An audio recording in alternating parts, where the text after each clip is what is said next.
Hey guys, Mrs. Sirota here, and we are going to be working on lesson 4-6, and this is multiplying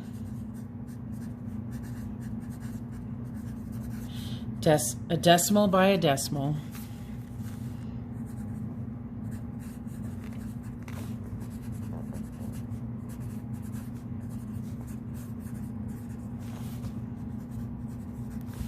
using the standard algorithm.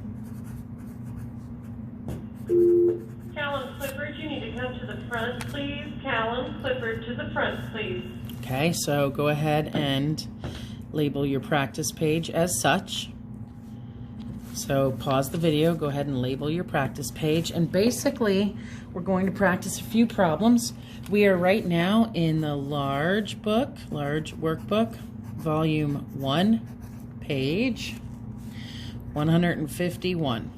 Okay, I'm going to do a few practice problems, and this is the one where, do you remember when we did whole numbers by decimal standard algorithm and we had to start moving the decimal places in the product based on how many decimal spaces were in the problem?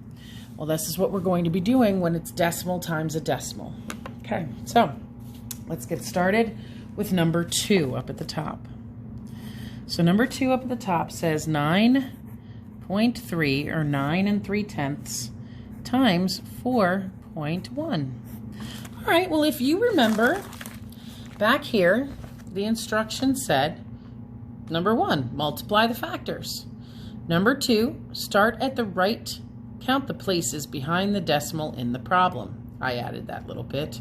And number 3, in the product, or in the answer, start at the right and count to the left the same number of places. Insert decimal point. Okay? So we're doing the same thing. We're just multiplying decimal by decimal. So step 1 was multiply. 1 times 3 is 3. 1 times 9 is 9. What do I put right here to hold the ones place? I put that 0, remember? Starting over here at the 4 in the tens place. 4 times 3 is 12. Carry the 1. 4 times 9 is 36. Plus 1 is 37. And you add these numbers together. Multiplication just like normal. 3 plus 0 is 3. 9 plus 2 is 11. Put the 1 down here. Carry the 1. Nothing plus 7 is 7. Plus 1 is 8. Nothing plus 3 is 3. So I have 3,813. I did step 1. Step 2 says, count how many decimal places you have in the problem, or how many numbers are behind, which goes this way, behind the decimal point in the problem. Well, I have 1 and I have 2. That means I need to move the decimal in my product this way 2 times. Well, as I've told you several times, we have an invisible decimal at the end of every single whole number. It's there whether you can see it or not. And we now have to move it to the left twice. 1, 2. The new answer is 38 and 13/100ths. And that's the answer to this problem. Let's try number 3.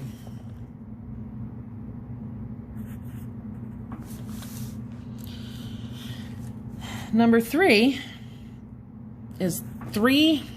You know what? Hang on a second. I'll do that over here. Number 3,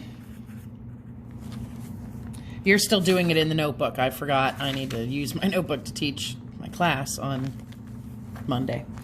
All right, so number 3 is 3 2/10 times 6/10. All right, so step 1 said multiply. 6 times 2, 12. Carry the 1. 6 times 3, 18. Plus 1. That gives me 19 down here. Then I have to hold that ones place because I'm no longer multiplying with the 6. I'm multiplying from the tens place. 0 times 2 is 0. 0 times 3 is 0. And now I have to add these digits together. 2 plus 0 is 2. 9 plus 0 is 9. 1 plus 0 is 1. Done with step 1. Step 2. Where are we? There we go. Step 2. Count how many decimal places are behind, that means this way, behind the decimal in the problem. Well, I have 1, 2 of them. Okay, so I've counted. I have 2 places. And whatever your number is here is how many times you need to move the decimal down here. 2 places. Remember this?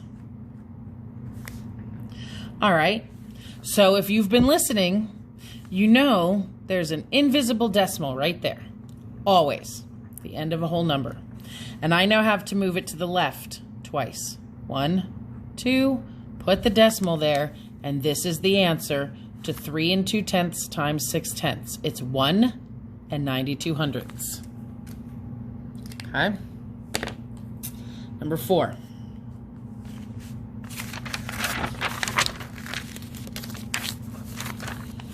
Number 4. Number 4 is 7/10 times 1 9/10. Well, I'm not magical. I can't multiply like this, so I'm going to write it up and down. Now, in this case, those decimals line up. But if you remember the lesson from last week, do not line up the decimals when multiplying. This just happened. It just happened to work out that way. I did not line it up on purpose. The problem just worked out that way. All right. So step 1, multiply. 9 times 7 is 63. I put the 3 down here and I carry the 6. 9 times 0 is 0 plus 6. That's 6. All right. Now I'm retiring the number in the ones place. And since I'm going to be multiplying from the tens place, I can't have an answer in the ones place. Therefore, we put the 0. 1 times 7 is 7. 1 times 0 is 0. Don't forget, that was from a different step. I add together. 3 plus 0 is 3. 6 plus 7 is 13. Carry the 1. 1 plus 0 is 1. 133. But I'm multiplying decimals, so I know my answer is not 133. I have to go and start counting my decimals again. So I go to the problem now, and I figure out how many decimals are on that side, on the right side of the decimal. And I have 1, 2 of them. So 2 places. And if I have 2 places up here behind the decimal, I have to move 2 places. I have to move the decimal in the answer 2 places to the left. Invisible decimals always sitting right here. Move it twice, once, twice. There's the decimal. The answer is 1 33/100. Last problem I'm going to do for you. Number 5, still on page 151. 12 6/10 times 0.2 or 2/10. Okay. I like to write it up and down because I can't multiply this way. Again, I am not lining this up on purpose. It's just the way it's turning out. This decimal could be over here and it would be lined up properly. It's lined up by place value right now, not by decimal. Just be aware of that. Step 1, multiply. 2 times 6, 12. Carry the 1. 2 times 2, 4. Plus 1, 5. 2 times 1, 2. Okay. I'm retiring the number in the ones place, so I'm taking that place up with the 0. Now I'm going to multiply from the tens place. 0 times 6 is 0. 0 times 2 is 0. 0 times 1 is 0. And I add. To finish step 1, I have to add. 2 plus 0 is 2. 5 plus 0 is 5. 2 plus 0 is 2. 0 plus nothing is 0. Step 1 is finished. Step 2. Identify how many numbers are behind the decimal in the problem. That means how many decimal places behind, or this side of the decimal. 1, 2. So again, 2 places. Is it always 2 places? Absolutely not. Sometimes it's 4 places. Sometimes it's 6 places. Sometimes it's 1 place. Just the examples are 2 places. It is not always 2 places. So if I have 2 places behind the decimal point in the problem, that means I have to move my decimal to the left in the product 2 places. And as you know, the invisible decimal is always at the end of the number, whole number, and then you jump it twice and you put your decimal there, and the answer to number 5 is 2 52/100. Okay guys, I would like for you in the large workbook, volume 1, page 151, I would like you to practice numbers 7 through 10 and upload your work to the assignment. If you have any questions, if you have any further questions at this point, make sure you go see your teacher in open hours. Have a wonderful day. I miss you guys. Bye.